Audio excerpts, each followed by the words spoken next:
is a super special day for Dallas ISD. We are on our webinar Wednesday and continue the Hispanic Heritage Month celebration, move into the rhythm of progress.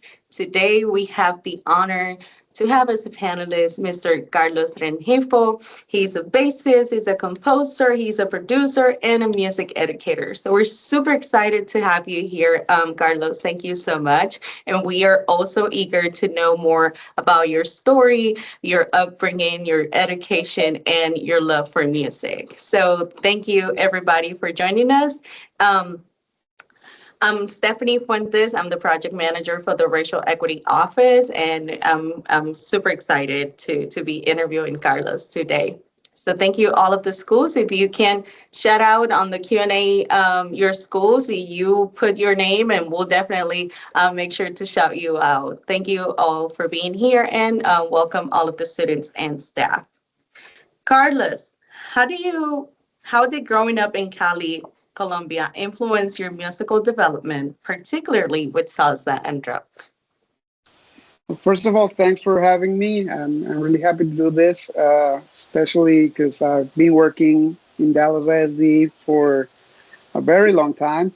Okay, to your question. So I grew up in a very musical city, Cali in Colombia. There's all sorts of music that we listen to. We listen to a lot of salsa, but radio stations play all sorts of top 40 music, rock, and music from all over the world. But a heavy influence from the United States.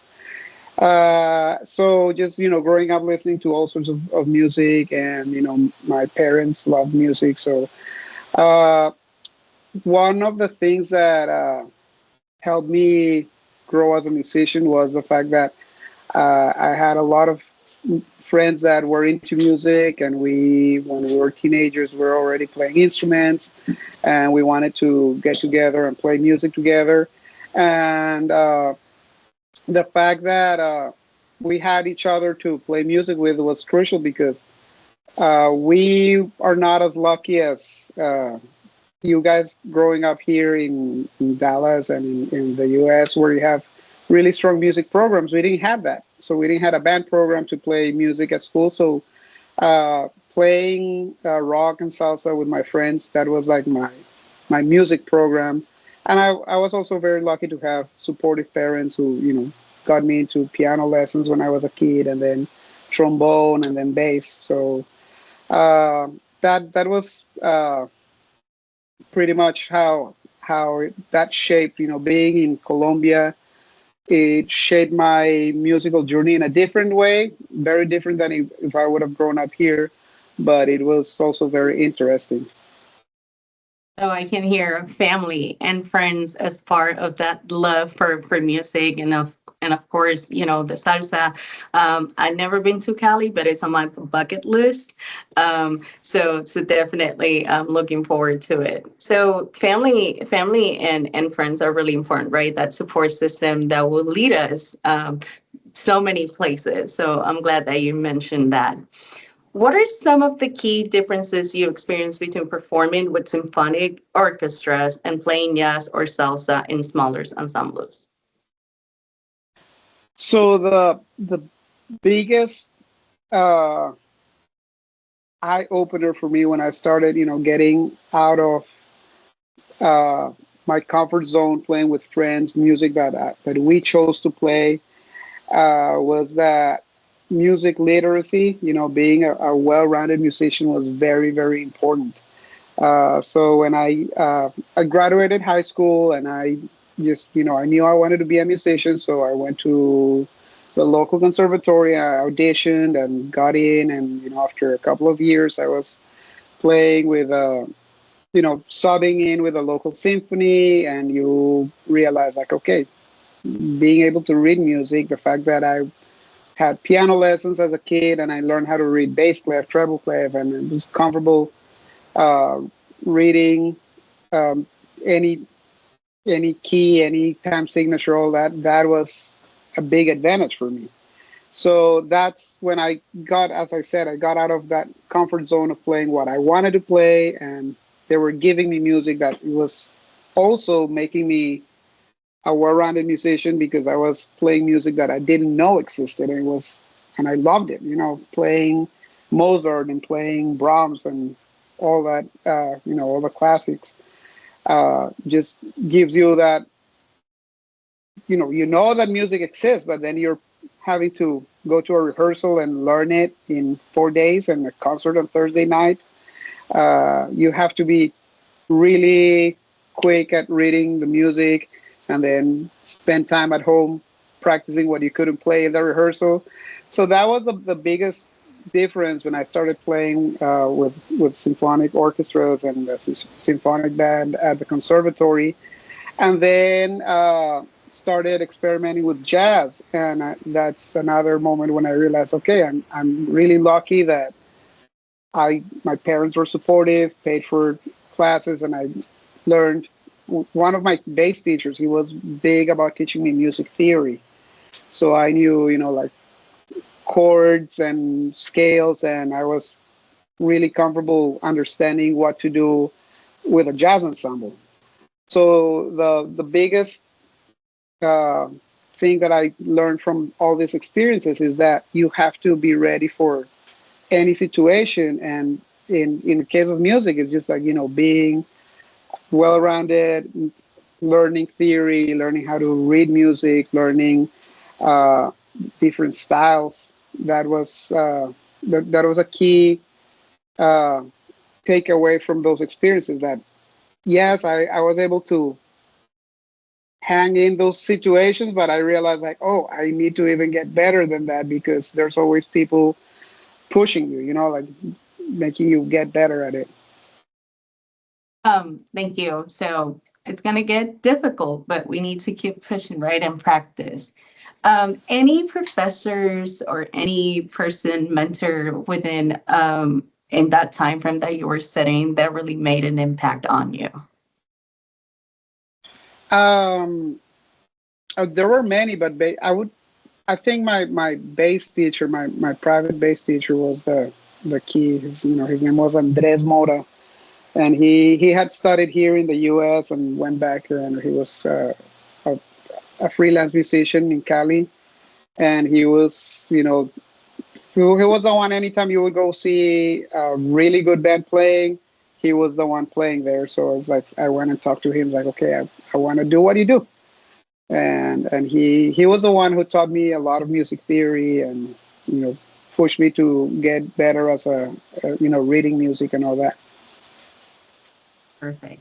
I read in your bio that you have an album coming up fall 2024, Citizens of the World. How does the music reflect your personal and cultural journey? So in that album, actually, one of the tracks is already out. You can find it, on all the streaming platforms, Spotify, Apple Music, and there's another one coming up the end of the month. And all of this album is music that has jazz improvisation, has some elements of jazz. It's all instrumental music, but the rhythms, the percussion and the rhythm section are playing traditional Colombian rhythms. So it's music that I wrote because I grew up listening to this music as a kid, and then when I started playing music, I started to get involved with musicians who played this music, traditional Colombian rhythms from the Pacific coast, from the Atlantic coast, and those are sounds that stuck to me. So when I came to North Texas to study jazz at UNT, all that music was still in my head. It was music that I wanted to, when I grab a bass, I wanted to play these melodies. And I was also learning how to write in a jazz context where you're writing for music, for musicians that are going to be improvising on top of what you wrote. So all those elements came together, and I started writing music that had a little bit of, like Colombian rhythms in it, but jazz improvisation. And that's what you listen on on this album. It's great how we can fusion, right, our roots and our culture in so many ways. And usually we think jazz as more classical, but you were able to combine those two and make this album. That's great. As both a performer and an educator, how do you balance the two roles and how does each influence the other? Okay, first, how you balance it? It's you know, makes it for very busy weeks. Last week I had a rehearsal Sunday evening. Then Monday morning I was here teaching. Then the performance for that rehearsal that I was at on Sunday, we had that performance on Wednesday evening. And then over the weekend, we had all city orchestra with my orchestra students here at W.T. White High School. So we were busy with that on Friday, Saturday, all day.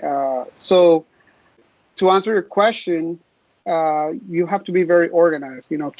Keep a calendar. Make sure you write your dates correctly. Make sure you share your dates with the people who you need to share with. Like that.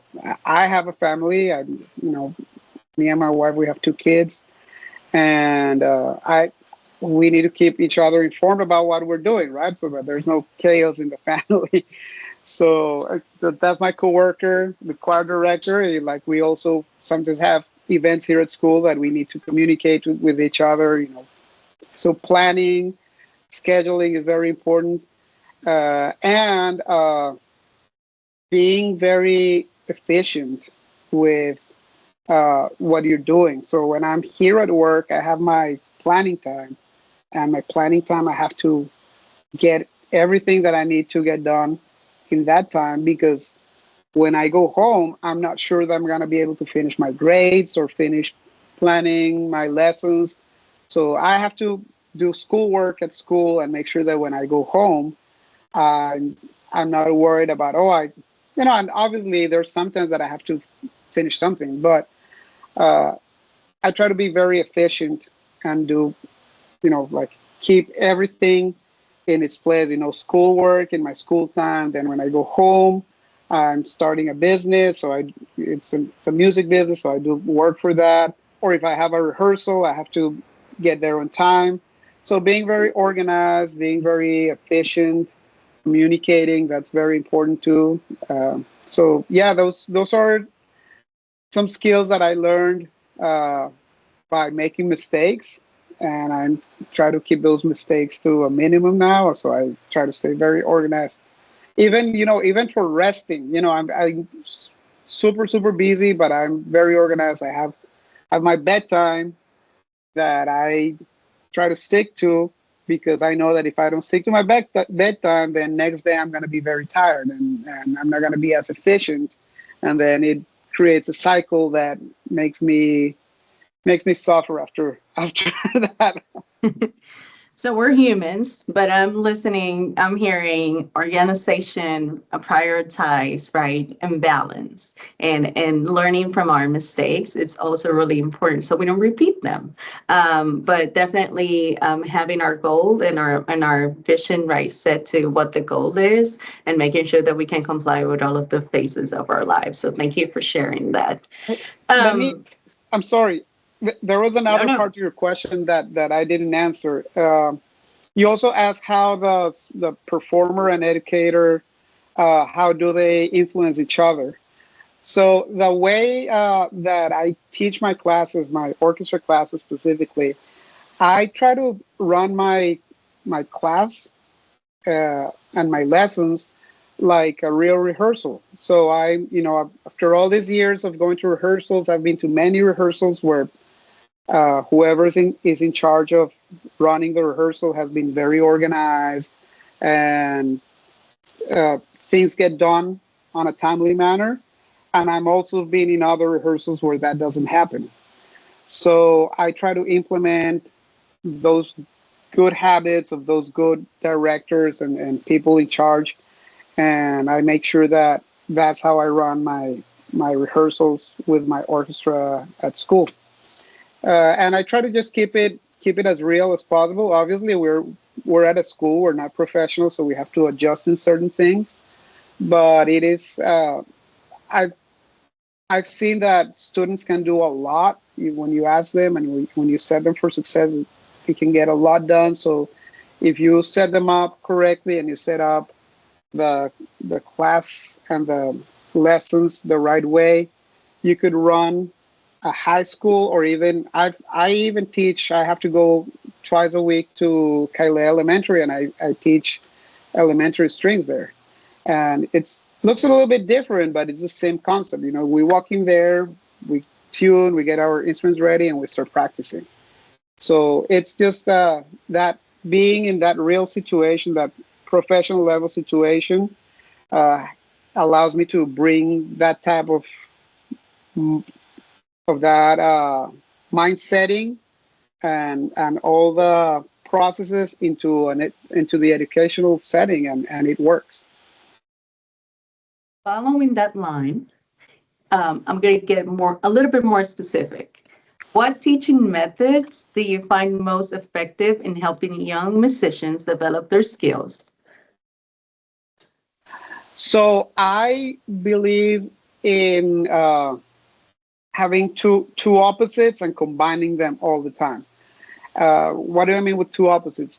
So there's, this is not something that I came up with. I can't remember where I read it, but there's studies about chunking. Like you when you're trying to master a skill, you break it into the smaller chunks that you can.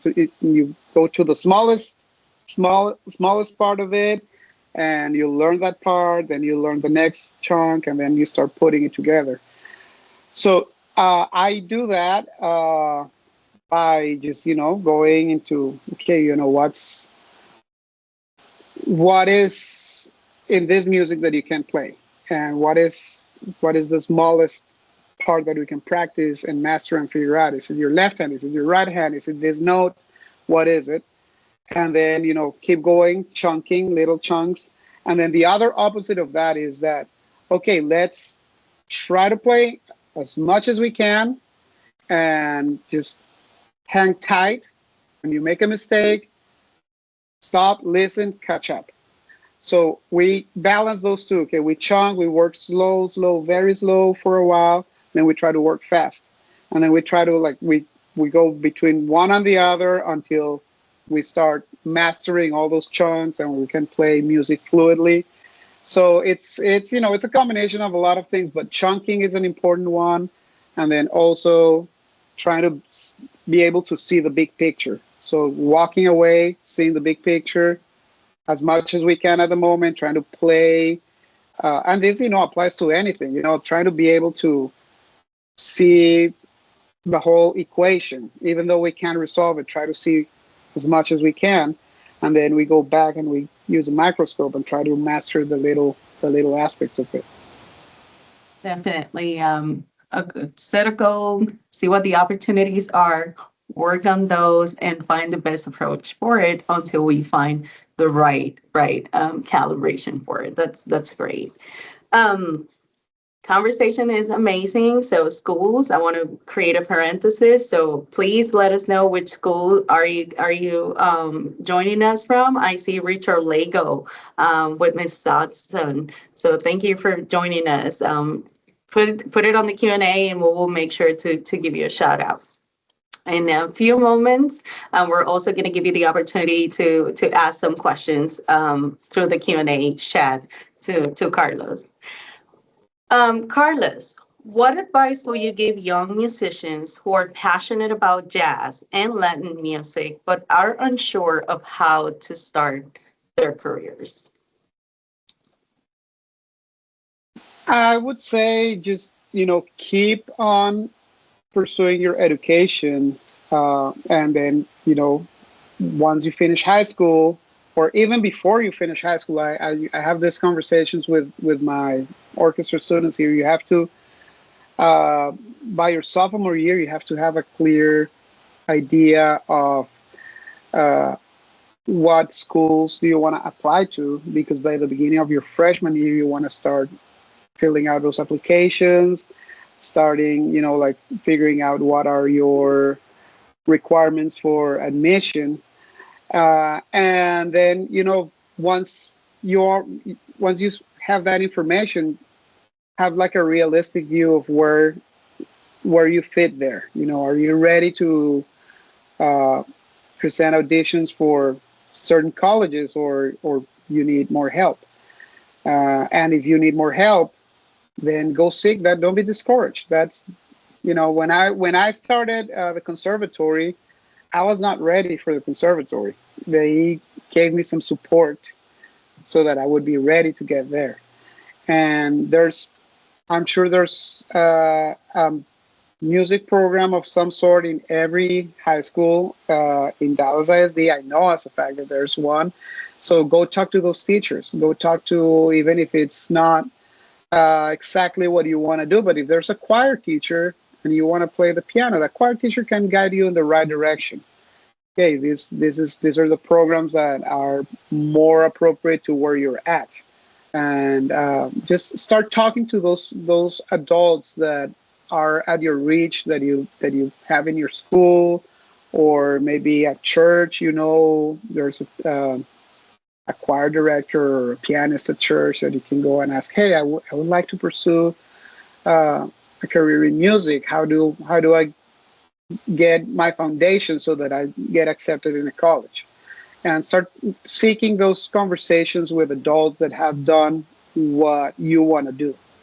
That is the first step, because there's a lot of information online. It can be very overwhelming. You need to have someone that can guide you and find out where you're at and what you need to do to take that next step. I think it's great that you mentioned the importance of having mentors in our life, right? Some people that already walk that path and that can help us and provide guidance. And it's not always going to be super easy, but definitely make it easier to have someone that already went through, that had their own experiences, that can share that with us for sure. So thank you for sharing that. We're getting ready for our Q&A session. So keep sending those questions. I want to shout out to Friday Elementary, Burnett Elementary, Tatum Elementary representing. So thank you for joining us today. Carlos, how was your childhood and what inspired you to be a musician? I think it was mostly having music in my house all the time. So my dad would listen to all sorts of music, from like old Cuban mambos and just boleros, to you know salsa, and he had jazz records. He had a collection of LPs that I wish I had kept. But anyway, I would listen to. I remember I was a very young boy, probably 5 or 6. I remember listening to Miles Davis in my house, and I had no idea until later on. I was like, oh, that's Miles Davis. Okay, that's what my dad listened to, and I went and looked at his record collection. Yeah, there was the very famous Miles Davis, Kind of Blue, was in his record collection. He would listen to classical music. My mom would listen to the Beatles and would listen to very old ballad singer. Well, he wasn't old then, but he's now old. His name is Rafael. He's from Spain. Rafael, Rocío Dúrcal. I love, getting in the kitchen when my mom was cooking. She would always be listening to, like something like Amor Eterno, or some of those old ballads by Mexican and Spanish singers. So I think it was that. A big part was that. Also, my older brother. I'm the youngest of 3 brothers, and my older brother always wanted to uh, learn instruments. He played piano. He was the one who got me into playing piano, and he wanted to pursue a career in music, but he started very old. Uh, so when he tried to get into a music program, he was not accepted and he wasn't quite ready. So he went for computer science, and it worked really well for him. But like seeing his example for me was like, oh no, I need to start now, and I need to, because he's 7 years older than me. So when that happened to him, I was like not even a teenager yet, and I started practicing a lot. So seeing his experience gave me the final push. But I think my family environment was what made me want to be a musician. I can relate to Rocio Durcal and Rafael big time. Yeah, amor eterno.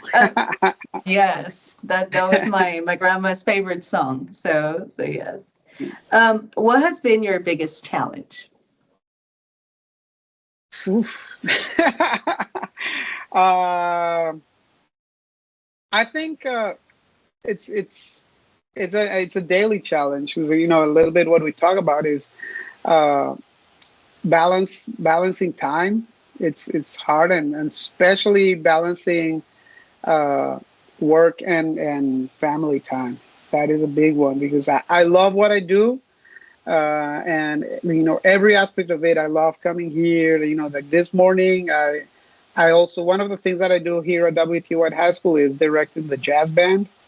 And Wednesday mornings before school, we have the jazz band rehearsal. And this morning, it was a blast. One of those days when everything sounds good, and we fix a lot of really, it was a very productive rehearsal. So, I start the day with something like that, and I'm already on like the highest. And then my advanced orchestra came, and we practiced. And so I love everything that I do here at school. I love performing music, especially nowadays. I'm very picky about who I perform with and where I perform with. So I'm always doing fulfilling things, fulfilling performances.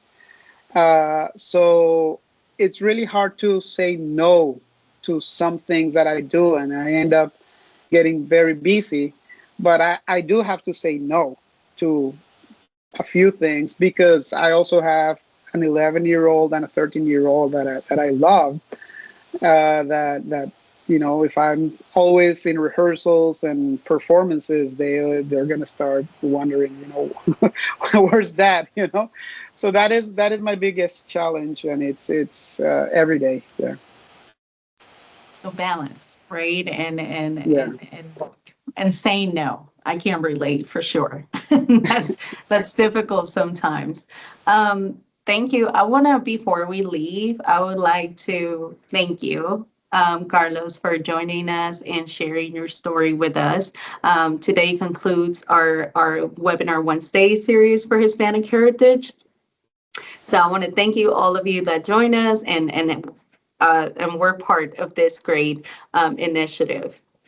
Carlos, but before we leave, we have 2 minutes. And we said that you were not going to, play for a long time, but we would like for definitely hear you playing some Okay. a piece for us. Yeah. Okay. Let me get my bass real quick. Sure, no And problem. what I'm gonna play for you, it's something that you can go and listen to the whole recording of it. It's a tune that I wrote for my father. His name was Luis Arturo, but in his family they always call him by his middle name. So the piece is called Arturo RP. That's Rengifo Prieto's his last names. And it starts with a bass line that is like a bass line that comes from the music of the Pacific coast of Colombia. It's a music called Curulao, and it's in 6/8, and it has like a very strange rhythm. But I'll just play it.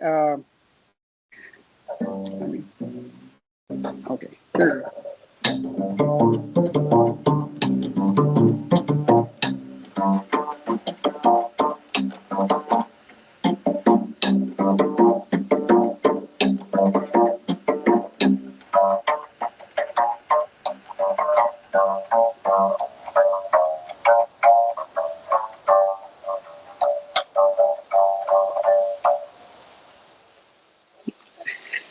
And you can Thank you you, can play. Carlos, so much for delighting us with your music. Thank you, everybody, for being here, and we'll be back for Black History Month with the webinar series. But thank you, Carlos, again. We're super thankful that you were here with us. And until the next time, thank Thanks you. for the invitation. Thank you.